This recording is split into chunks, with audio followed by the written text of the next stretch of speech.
Welcome to EdLeader with your host, Dr. Rob Jackson. Join Dr. Jackson for conversations and reflections on improving educational leadership from the classroom to the boardroom and beyond.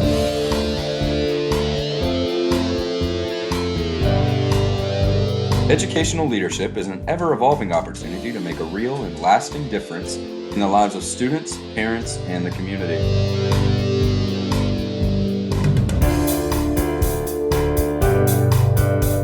And now, here's your host, Dr. Rob Jackson.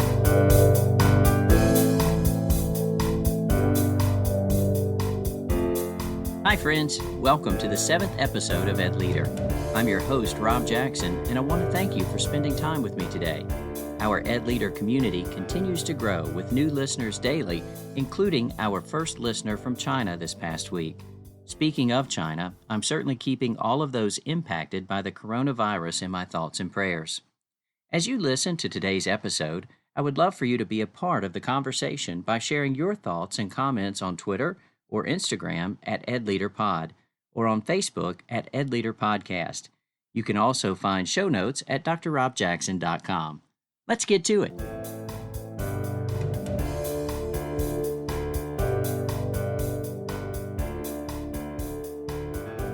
I'm incredibly excited to be sitting down today with two amazing Ed leaders.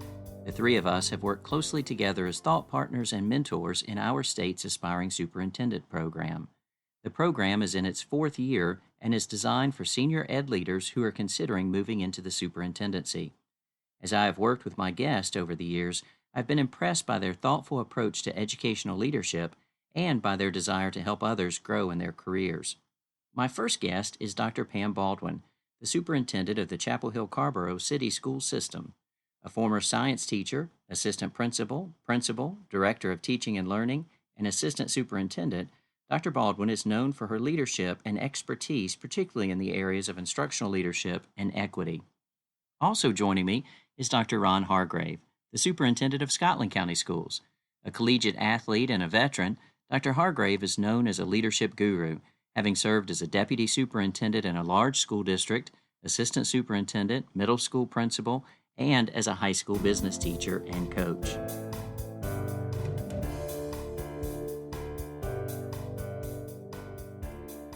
Welcome, Pam. Welcome, Ron. Thank you. Glad to be here. Thank you, Dr. Jackson. Thank you for having us. Absolutely. So the opportunity for me to sit down with two of my colleagues, more than that, two of my friends, two incredible educational leaders whose voices are well respected and highly regarded across the state is certainly a privilege and an honor. And so I certainly appreciate the gift of time that you're both giving to educational leaders and those who may aspire to educational leadership. Each of us serve as superintendent in a district that we came to as superintendent. And so one of the things that was very important for us was to have a healthy respect for the culture that preceded us. And so I'd like to talk for a little bit about maybe some of the thought processes you had as you went into the district to get to know the culture, the importance of the culture that existed, and just kind of start with there. So Pam, let's start with you. Talk to us about getting to know the culture in your district. Sure. I think the most important component is really just listening and not making any assumptions, finding those leaders, either formal or informal, that help you understand and navigate that culture. It's not to bring in your own ideas about what the culture is. Oftentimes, what you hear outside of a district or an organization is not actually what's happening. And so really just being open and listening way more than you talk. Absolutely. Absolutely.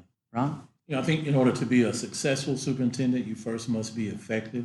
And before you can be effective, you must understand the culture in which you're working. As Dr. Baldwin said, coming from the outside, really important to listen. Absolutely. And to find out those things which are held dear in a district, and just to kind of see where things are before you begin to talk too much or begin to make any decisions. Absolutely. It goes back to when we were children, we were told we have 2 ears and 1 mouth. We should listen twice as much as we speak. As you started those conversations to be able to have something to listen to, what are the types of questions you asked? Baldwin, what were you asking when you arrived? Yeah, I think some of the easiest questions are just what's going on. What do you like about what's happening in the district? What are some areas that we could maybe dig a little deeper and maybe try to improve? What are some of your ideas on what things we should or should not be doing? Again, those open-ended questions give you an opportunity to really listen and not make any assumptions. They're not leading questions, and so you hopefully will get some really honest answers from a lot of different stakeholders. And so when I talk about stakeholders in a school district, student voice is critically important. And so really finding out what's happening in the classrooms, the most important place in the district, but also talking to community leaders, talking to your board, obviously,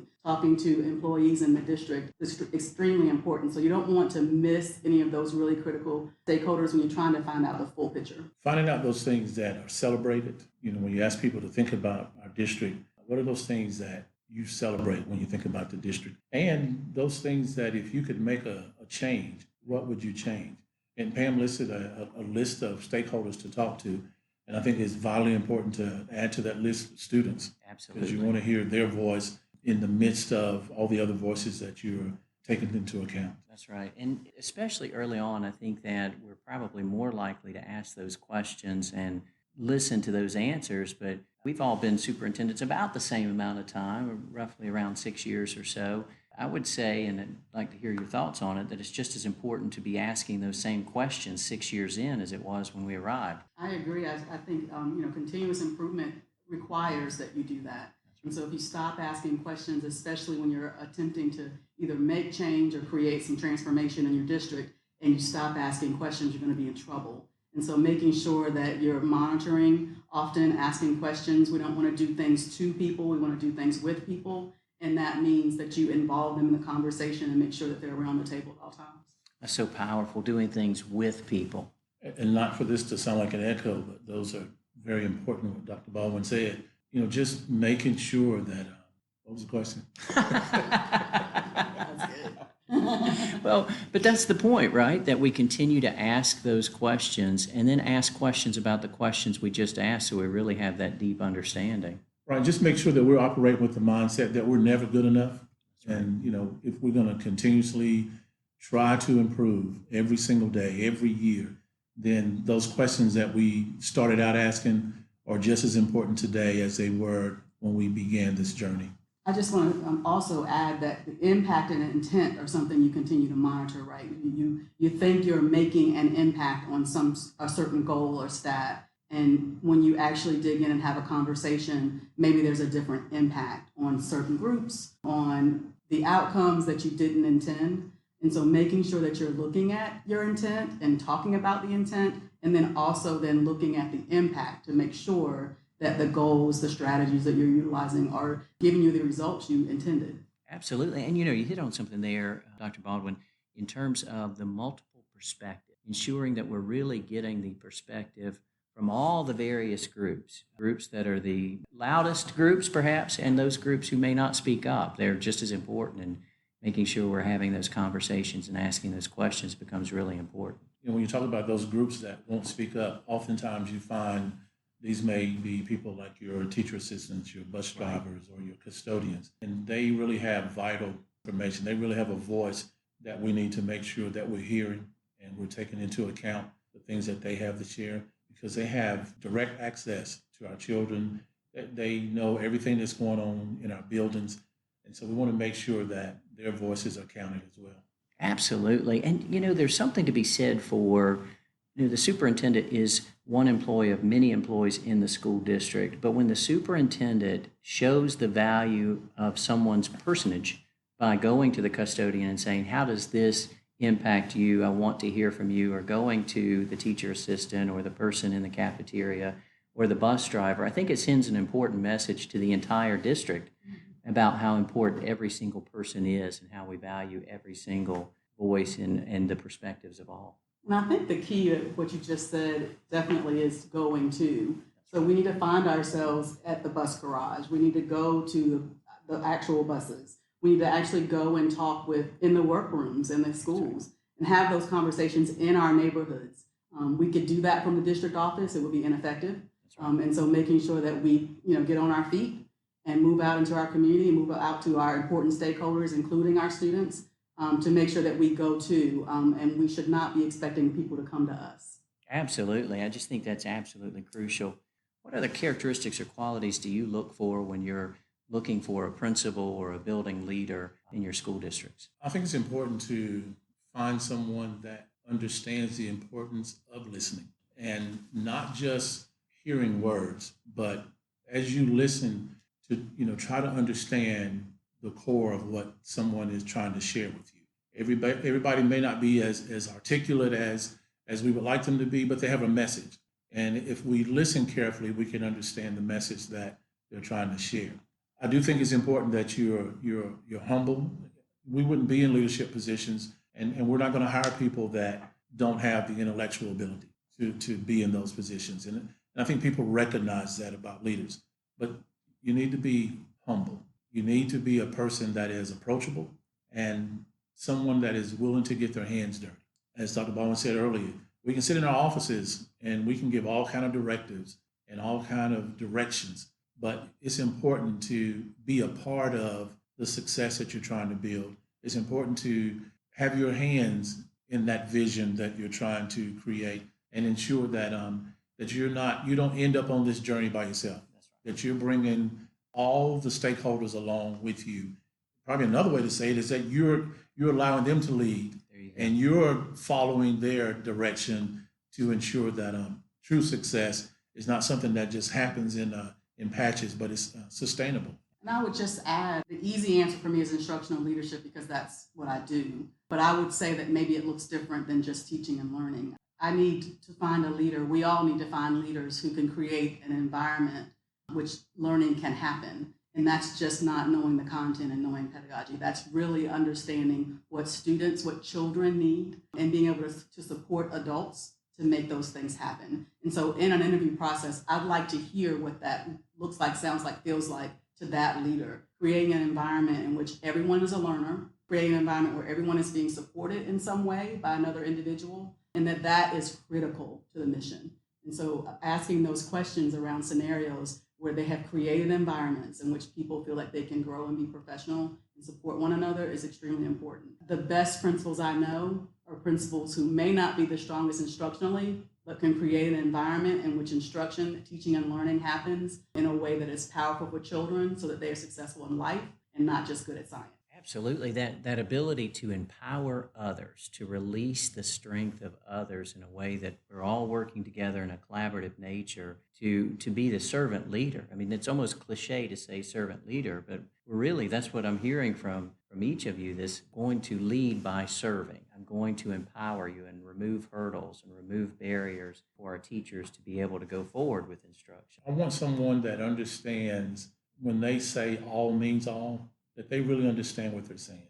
That success is not just a number that we collect at the end of the year after students have taken a series of tests, but that success looks different for every child, and that we're willing to ensure that every child has the opportunity to be successful in our schools and across our districts. You mentioned every child, Dr. Hargrave, and it's almost something else that becomes a cliche, right? Every single one, every single day, every single classroom. But we really, when we say every single one, we mean every single one. That's the beauty and strength of public education. Every child in our communities is invited into our public schools, and we meet them where they are. And our job is to figure out how to support them so they can have the maximum individual success to maximize their abilities individually. And that's what we're really looking for.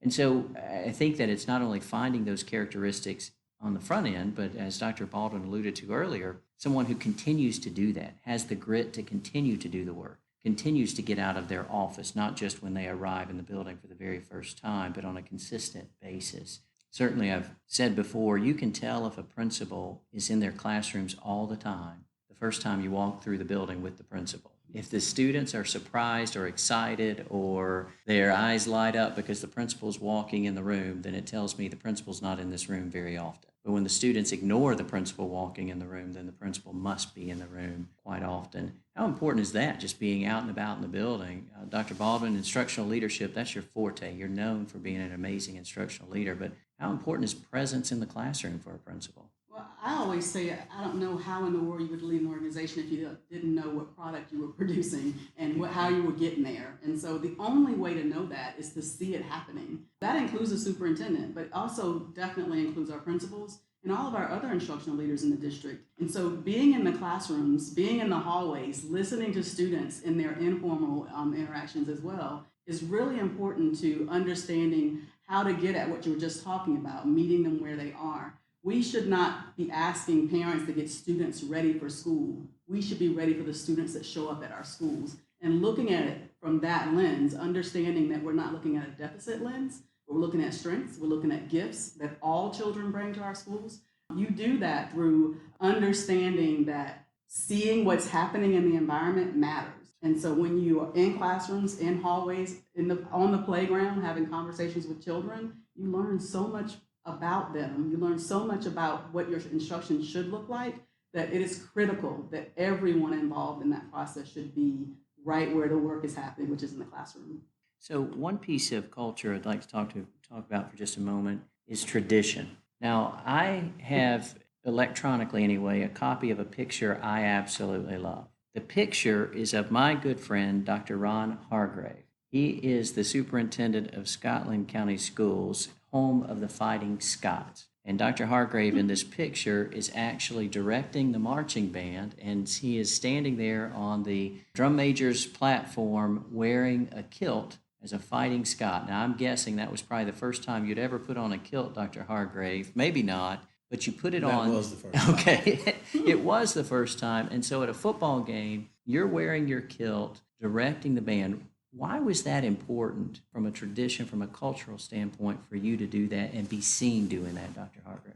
I think it was very important because the band in Scotland County is known as the pride of Scotland County. The kilts represent the heritage of Scotland County. So in order to become a part of that, I had to become immersed in it and not be afraid or uncomfortable to put the kilt on and not only put it on, but to walk out in front of 7,000 or 8,000 people and to get up on the stand and direct the band. It was a very humbling experience. It was a very exciting experience. And I thought it was a very connecting experience to be a part of. There was a lot of kudos that were given after that, but I think it opened up some doors of communication that if I had just stood on the sideline in a suit and not been engaged in that, there would have been people that would have kind of just stood away from that. Right. But it gave me an opportunity to be engaged and to have the opportunity to talk to a lot more people. And the students thought it was just a great thing.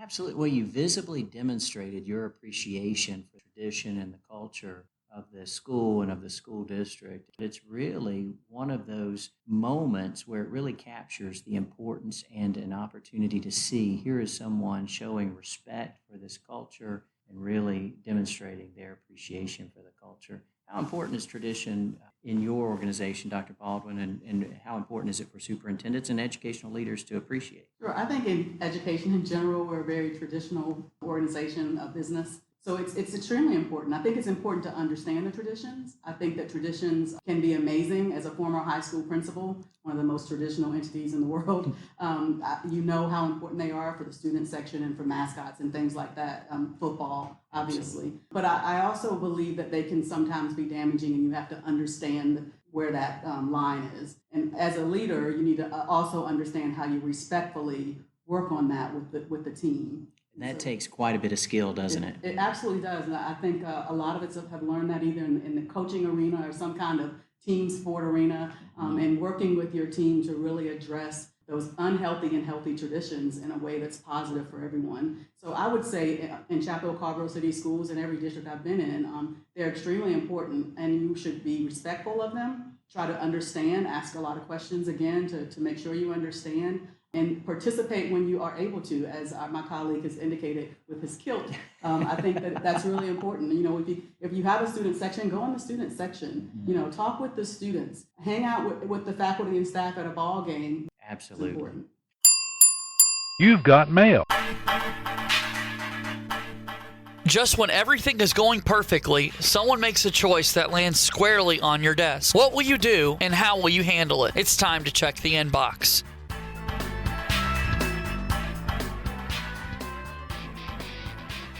Oh, the bell has rung, and we have an inbox scenario just for the two of you. A principal or a new principal is going into the building, sitting down with you as superintendent before their first movement into the building. What are the recommendations that you're making to this new principal as they're going into one of the schools in your district in terms of learning the culture or their own entry plan into the school? Dr. Hargrave, what would you be recommending to that new principal? I think one of the first things that a new principal would want to do is to gather all the data that they can easily get and begin to want to look at that data and dissect it and say, I've figured out what the problem is. If you're not careful, that's a mistake that you'll make. It goes back to what we've said at the beginning.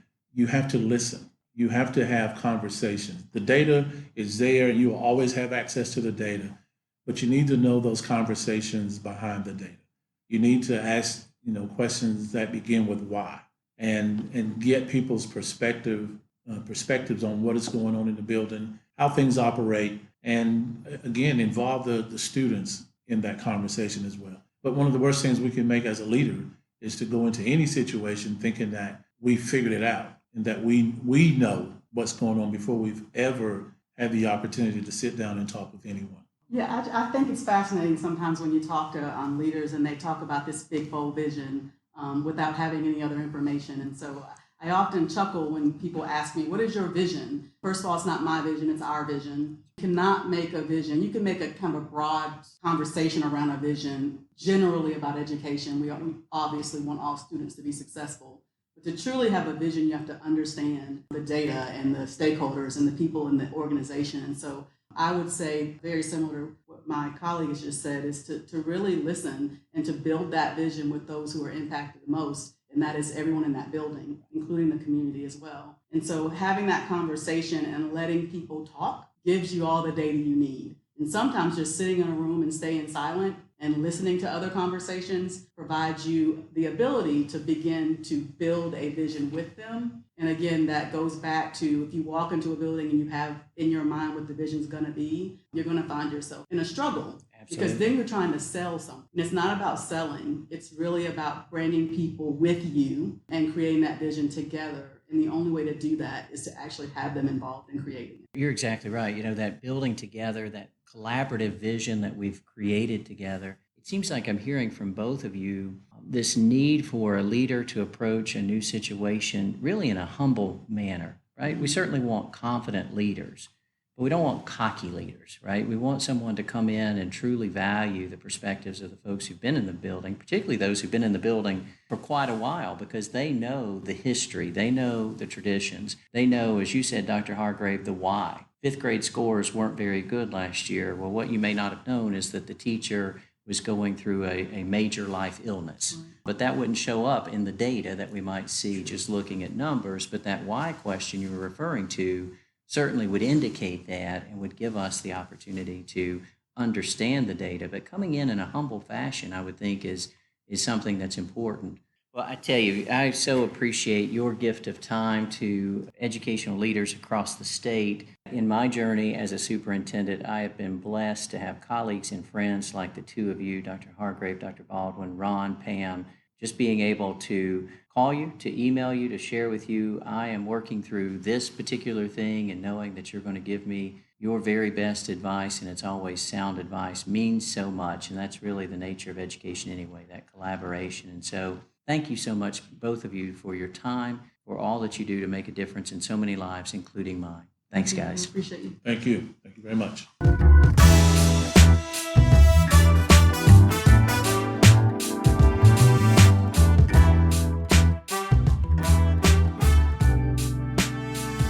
hope that you enjoyed our time together with Superintendents Dr. Pam Baldwin and Dr. Ron Hargrave. They certainly gave us much to think about, particularly the characteristics of great ed leaders and getting to know and respecting the culture of the school or district you are serving. You can follow Dr. Baldwin on Twitter at Dr. Pam Baldwin and Dr. Hargrave at Scotland SUPT. Thank you for spending time with me today, and thank you for all that you do for every student, every teacher, and every staff member. You are making a difference. If no one else has told you, I want you to know that I believe in you. Good day.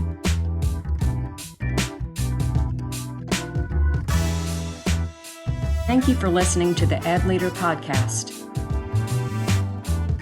Please subscribe to the podcast and consider leaving a review with 5 stars on Apple Podcasts so that we may continue to grow the EdLeader community. We hope that you have enjoyed your time with Dr. Jackson. Until next time.